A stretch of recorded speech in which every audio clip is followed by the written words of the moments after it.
नाज़रीन, Pakistan peoples party स्पाफ Sindh जे deputy general secretary Waseem रज़ा जमाली जी 6वीं सालगिरह party restaurant में पीपी यूथ विंग जे अगवान मंजूर लिगारी, मंसूर रिंद, सलाम मेंगल शाह, गुज्जर ज़फ़र बिरोही, जाफ़र जमाली, गफूर छुट्टो ऐं ॿियनि तरफ़ां मल्हाई वई। उन मौक़े ते ख़िताब कंदे अगवाननि चयो त आसिफ अली ज़रदारी जी बहितरीन पॉलिसी तहत सेनेट जे इलेक्शन खटी आहे।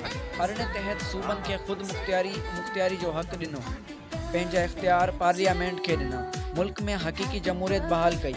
अॼु मुल्क जो ॾेवालो निकिरी वियो आहे। वज़ीर आज़म जल्द इस्तीफ़ा ॾींदो। ईंदड़ वज़ीर आज़म बिलावल भुट्टो ज़रदारी आहे। हिननि चयो त सेनेट जे चेयरमैन यूसुफ रज़ा गिलानी थींदो। अवाम जल्द वधीक ख़ुशख़बरी ॿुधंदो। इन मौक़े ते कारकुननि जश्न पिणु कयो। वधीक तफ़सील ॾिसंदा SMC न्यूज़ रिपोर्ट कुर्बान उमरान।